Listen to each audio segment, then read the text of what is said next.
Okay, so let's discuss about the probate. Now, when I first time I heard the word probate, then I was like, what is it? Then I just found out that okay, it's something related to the will exactly. So first, let all of us get through this. Okay, first we mentioned the district, the court. So when you are filing the probate, for example, the I have told you that for the students, it's very practical, it's very simple about the real probate petition. Now let us start it. So when you are filing the probate petition, whatever the district and the court you want to file in, you have to mention the court district name, then the learned court, and for example the probate case number, and it is about the deceased person. So for example, the person who is the testator, who made the will and now deceased. Okay, so after the demise of the person only you can file a probate as an executor or as a petitioner, and then you have to write like this okay, some in the matter of this goods, this is my son and daughter, the name and the who is the resident, the address, of course the post office district. So he is the testator, he is the deceased. Then you have to file, and I'm not telling about the format, I'm telling about discussing about the contents. The format, of course I will upload, and then otherwise you can search on your own with the in your research work. Particularly in the will, we mentioned that grant of probate, that to the last that in the matter of this, the grant of the probate to the last will.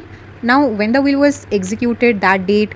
Now executor and the petitioner is the main one. Okay, so we identify the person who is actually applying for the probate, that person name, that person is the executor and the petitioner. So this is all the details you file when you are actually applying for the probate petition. So and then you start with those following details, that okay, most respectfully, and you start your story that this is the testator person who died on this date, and the deceased person left the following legal heirs who are the sons and daughters, their present address, and you start with the relevant facts regarding the will, the details of the testator, the execution of the will, the executor. So who is actually the executor, the attesting witnesses, they are also in nearby, you can present them if court may ask you for that. And the valuation of the state, the property valuation, previous proceedings if any, the cause of action, which is the main cause of action, the necessary particulars. And one important statement is the aggregate, what is the aggregate valuation of the state we are discussing about, the property value, it is likely to come into the petitioner's hand. So it is approximately this amount of value,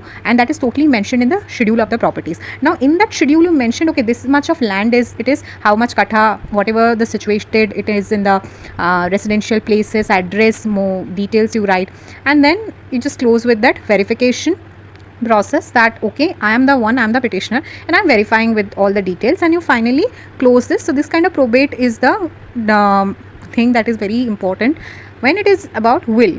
After will, we often hear that okay, you have to file the probate petition. So what is probate? This kind of discussions I wanted to have with my future students.